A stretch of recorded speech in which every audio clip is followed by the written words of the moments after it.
Cara e caro estudante, tudo bem? Hoje nossa aula será sobre o exercício de filosofar a partir de textos de jornais, revistas, da internet, as possibilidades, bem como os recursos à disposição dos professores na atualidade para o ensino de qualquer área do conhecimento.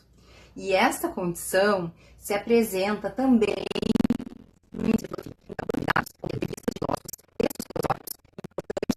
artigos também, como teses, dissertações, artigos científicos, vídeos de aulas, debates, seminários de filosofia estão disponíveis na internet. Ou seja,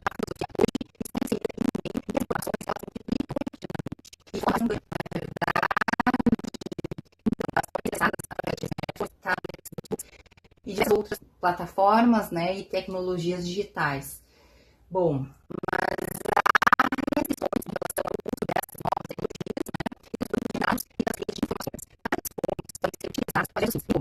elas acabam estimulando também a lei do menor esforço, né?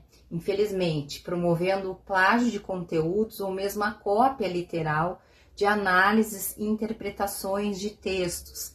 Então, nestas condições, o professor, a professora precisa estar atento e afirmar seu papel de orientador dos estudos e das pesquisas para que o aluno possa acessar, então, conteúdos que tenham qualidade e que possam acessar de forma adequada e condizente, né, com os objetivos das atividades propostas na disciplina.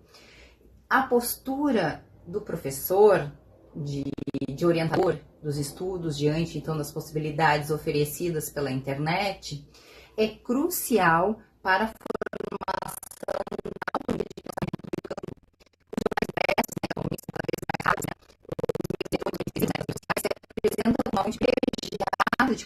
atos e acontecimentos cotidianos que podem ser utilizados no desenvolvimento, né, das aulas de filosofia.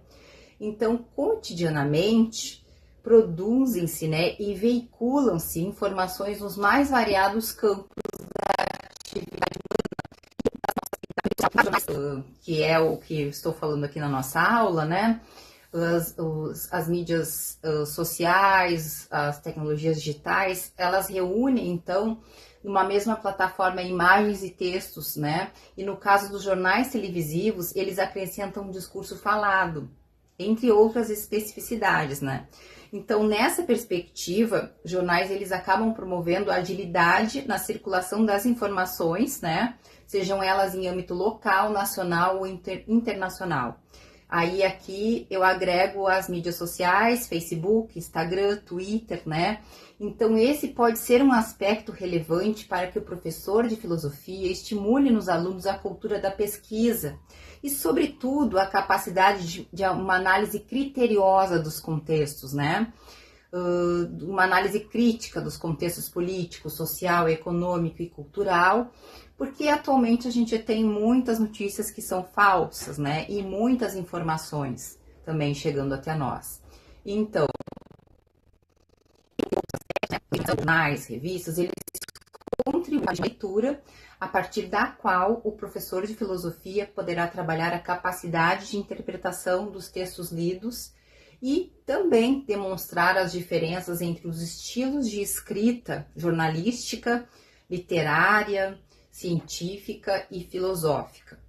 Então, ainda nesse sentido, o professor ele tem a oportunidade de demonstrar uma estrutura lógica e de significado da construção do argumento jornalístico e as suas diferenças também em relação à estrutura lógica e do significado do argumento filosófico. E pode-se ainda ressaltar também a contribuição dos jornais para os estudos de filosofia, no que concerne então a veiculação de informações estatísticas que são apresentadas, né, na forma de gráficos ou tabelas e vinculadas às pesquisas das ciências exatas, né, naturais, sociais ou aplicadas, né, ou mesmo das ciências humanas. Então, a partir de uma matriz empírica, né, Neste caso, o desenvolvimento, então, dessa capacidade de leitura, interpretação e diálogo com os outros campos do conhecimento, né, é de uma forma muito significativa, que dá uma contribuição, então, para os alunos em seus esforços de compreensão de variáveis que são constitutivas do mundo na sua realidade em que se encontram inseridos, né? Mas, sobretudo, no campo filosófico, né, de colocar em debate com os alunos a pretensão de totalidade explicativa do real, que reside, então, nos esforços das mais variadas ciências. Ou vamos pensar de outro modo, né, de colocar em debate a validade e a sustentabilidade desse conhecimento empírico-científico, na determinação, então, do que é a realidade, né? Ou seja, de se questionar se o real pode ser apreendido direta e imediatamente, então, pela realidade, pela empiria. E, neste caso, também questionar a validade do conhecimento de ordem dedutiva e racional sobre a realidade, né? Tais pressupostos, né, e inúmeras outras sugestões eu poderia apresentar aqui para vocês em relação ao uso dos jornais impressos, eletrônicos ou televisivos, né, nas aulas de filosofia. Mas a questão fundamental que subjaz ao uso desses suportes informativos cotidianos reside na contribuição didática e metodológica à formação de um pensamento crítico, de um pensamento criterioso, criativo e autônomo nos alunos de filosofia do ensino médio, como nós já estamos falando já algumas aulas sobre essas questões, né? Ou seja, então, a partir do reconhecimento de que os jornais, os meios de comunicação, os meios sociais fazem parte do cotidiano das sociedades modernas e contemporâneas, então é possível utilizá-los para, de certa forma, então, corroborar com os aspectos da formação integral do indivíduo para a efetivação de sua participação cidadã no mundo em que se encontra inserido. Então, dessa forma, a internet, ela deixou de ser uma realidade para tornar-se, então, uma necessidade vital aos indivíduos e sociedades na nossa contemporaneidade. E eu falo uma coisa para vocês, né? Torna-se difícil, se não impossível, né, pensarmos a dinâmica da vida na atualidade sem a presença da internet, não é verdade? Nessa perspectiva, né, como a realidade virtual que invade e determina a realidade vital e material da nossa condição humana, é fundamental, né, então, considerá-la no âmbito do ensino da filosofia como um exercício do filosofar. A forma mais fácil e rápida para situar o uso da internet, então, no âmbito do ensino da filosofia no ensino médio, é indicar a multiplicidade de sites com conteúdos de filosofia disponíveis ao estudo da filosofia e indicar os inúmeros grupos de pesquisa também em filosofia que existem, né? E as possibilidades tecnológicas disponíveis para a interação, então, com esses grupos. Informar também sobre laboratórios existentes em universidades, por exemplo, né? Que tratam de questões do ensino da filosofia no ensino médio e tantas outras sugestões, né? Desse gênero, que mesmo que se fossem válidas, bastaria, então, a vocês disporem, os alunos disporem de algum tempo de pesquisa na internet para encontrar tais sugestões e infinitas outras propostas, né, que eu não estou mencionando aqui para vocês. Mas, entre essas inúmeras contribuições da internet para o ensino da filosofia, trata-se de considerá-la um dispositivo que captura a vida humana e a insere num tempo e num espaço virtual de fluxo contínuo. Ou seja, a internet, ela nos coloca, então, diante da necessidade de uma revisão de conceitos clássicos, como tempo e espaço, real e virtual, humano e inumano, conhecimento e informação. E entre outras variáveis conceituais, né? Então, são, sobretudo, transformações neste universo conceitual que conformam visões de mundo potencializadas pela internet e que necessitam ser questionadas, né? Que necessitam ser refletidas e pensadas à luz da filosofia com o exercício do filosofar no ensino médio. Então, desta forma, o ensino da filosofia, ele se apresenta como uma necessidade no ensino médio e, sobretudo, um campo fértil, digamos assim, né, para estudos interdisciplinares, pois pode contribuir para a intensificação, então, do exercício do filosofar. E nessa mesma perspectiva, filosofar, como nós já estamos trabalhando em aulas anteriores, né, consiste na leitura, na análise de interpretação de textos clássicos, na interação com outras formas de expressão e comunicação da ação humana no mundo, em confronto com fatos e acontecimentos sociais, políticos, econômicos e culturais, que são constitutivos, né, da nossa realidade, do nosso dia a dia. Então, assim, para que o professora tenha esse êxito em suas atividades pedagógicas em sala de aula, com essas inúmeras possibilidades de ensino, de que dispõe, né, dessas novas tecnologias, é preciso que se esteja preparado para operá-las, bem como definir também com precisão as metodologias a serem adotadas e utilizadas nos mais diversos contextos pedagógicos a que se propõe, pois terá de conduzir, né, os alunos, o professor, terá que conduzi-los, então, a profundas reflexões acerca das possibilidades e desafios que o mundo lhe apresenta cotidianamente. Eu cito como exemplo para vocês as comunidades virtuais, que têm como princípio ético a reciprocidade. Então, na medida em que alguns obtêm maior conhecimento sobre um determinado assunto, distribui aos outros participantes. E eles podem redistribuir as informações recebidas, acrescentando também uma parte do seu conhecimento individual sobre o tema.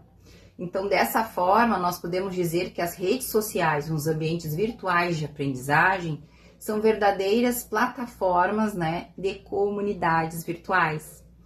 E elas são fundamentais, são de fundamental importância para que o ensino mediado, então, pelas tecnologias digitais virtuais, né, sejam caracterizadas, então, por uma cultura colaborativa. Outro ponto importante aqui que eu trago para vocês. Vocês sabem ou já ouviram falar sobre o que é o letramento digital? Qual a diferença entre alfabetização e letramento digital? Vocês já ouviram falar nesses termos?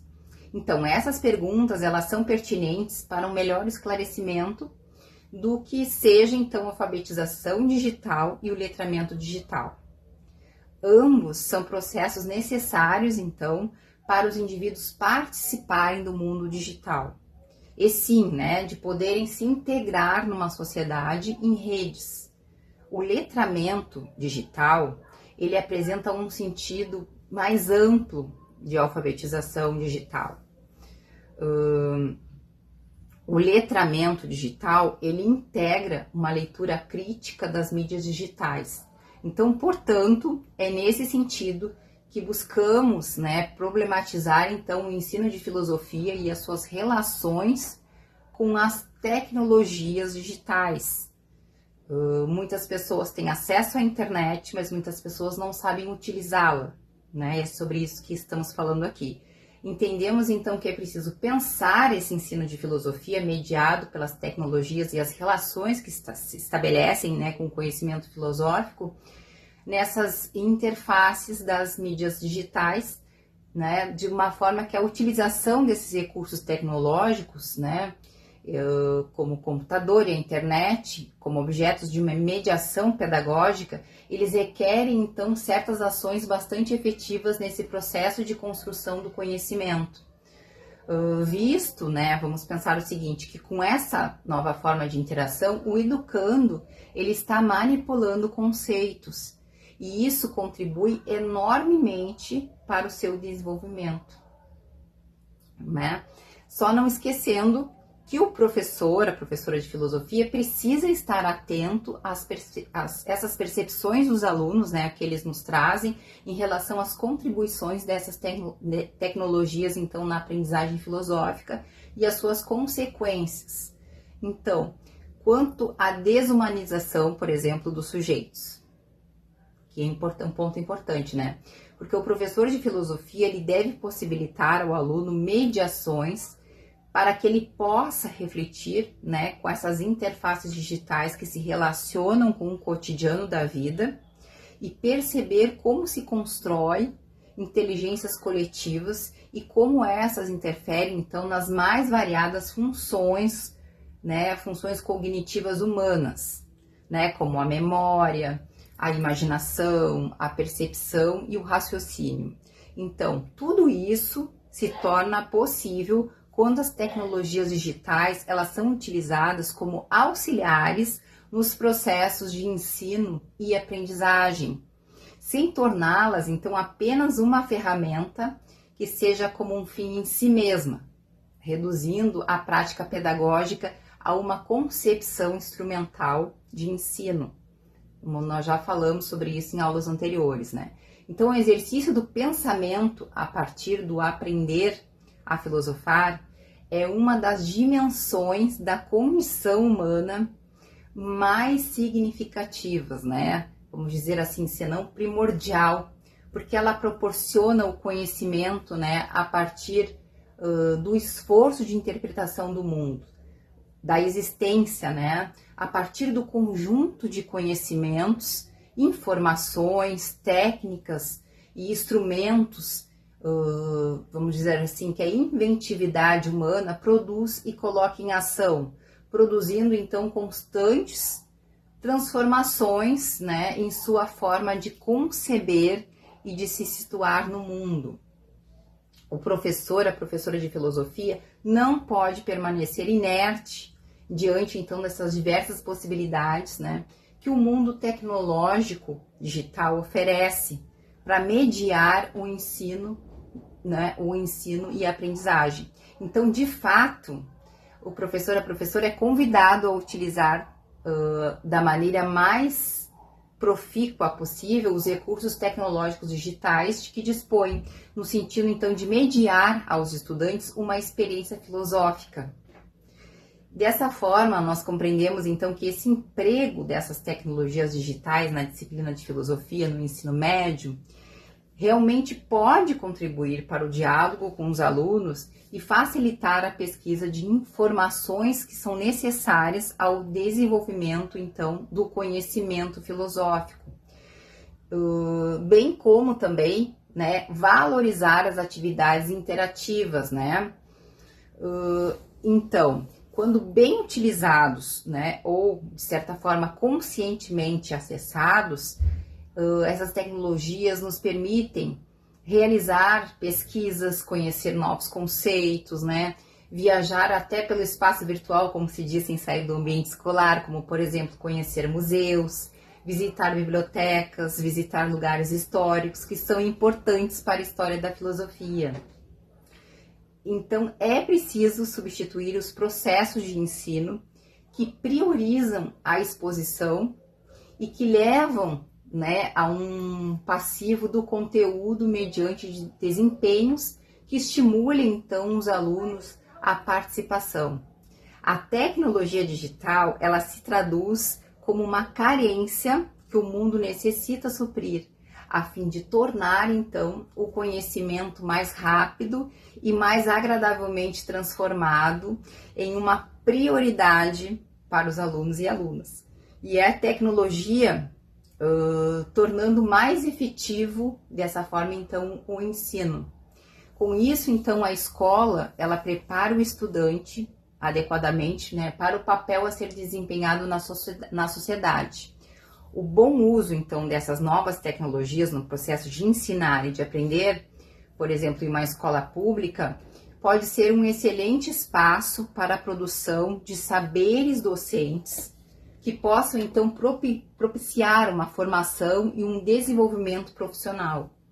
E é fundamental estar preparado, né, para que se possa atuar dessa forma como professor, professora, se o desejo é participar, então, desse processo das novas tecnologias, né, que já dominaram, né, os espaços principais da sociedade, né.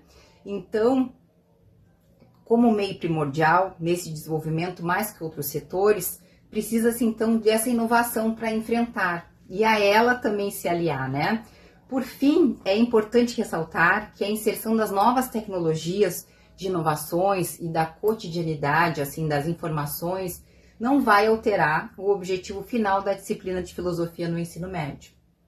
Em sentido contrário, estimula e auxilia o professor de filosofia a pensar e repensar constantemente seu programa de ensino, as metodologias mais apropriadas para a abordagem de determinados conteúdos, né? Mas, sobretudo, exige do professor, da professora, o constante exercício do filosofar, com uma condição a ser vivenciada, então, na vida pessoal e na vida profissional, proporcionando aos alunos, às alunas do ensino médio, então, intensas e potenciais experiências de pensamento fundamentais, né, na compreensão, então, do mundo que está sempre em constantes transformações. Bom, por hoje a nossa aula termina aqui, mas eu continuarei falando sobre essa temática na nossa próxima aula. Um abraço, bom estudo e até breve.